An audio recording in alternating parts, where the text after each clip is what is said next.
Good evening, नमस्ते, नमस्कार, राम राम। मैं हूं आरपी राजपूत। दोस्तों, इस वक्त की बड़ी खबर, नागरिकता संशोधन अधिनियम आज से देश में लागू।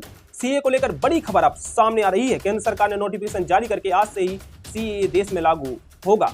दोस्तों, आपको बताते चलें कि साल 2019 में संसद द्वारा इसे पारित किया गया था और इसके बाद राष्ट्रपति से भी मंजूरी मिल गई थी। लेकिन इसके तर साल 2019 में आपको देखा होगा कि किस तरह से देश में जगह जगह प्रदर्शन हो रहे थे सीए को लेकर, और अब सीए आज से देश में लागू होगा। दोस्तों, आपको बताते चलें कि लोकसभा चुनाव से ठीक पहले केंद्र सरकार ने बड़ा मास्टर स्ट्रोक खेला है और अब सीए देश में आज से लागू होगा।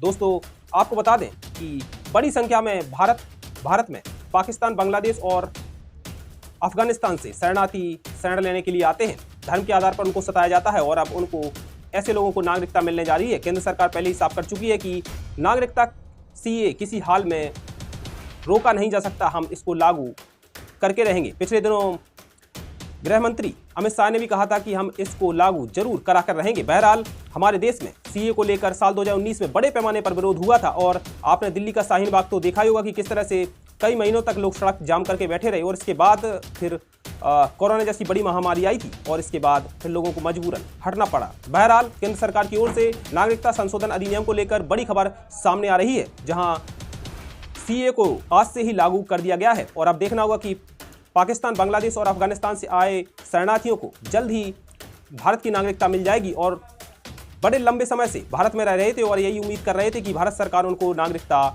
कब देगी, लेकिन उनकी उम्मीद जो उन्होंने लगाए बैठे थे भारत सरकार से, उनकी उम्मीद भारत सरकार पूरा करने जा रही है। क्योंकि धर्म के आधार पर जिस तरह से उनको पाकिस्तान, बांग्लादेश और अफगानिस्तान में सताया जा रहा था और वो भारत में शरण लेकर रह रहे थे, वो यही उम्मीद कर रहे थे कि जल्द से जल्द भारत सरकार उनको नागरिकता दे दे। जो भारतीय नागरिकों को सुख सुविधाएं सरकार की ओर से मिलती हैं, वो भी यही उम्मीद कर रहे थे कि हमें भी जल्द से जल्द मिले।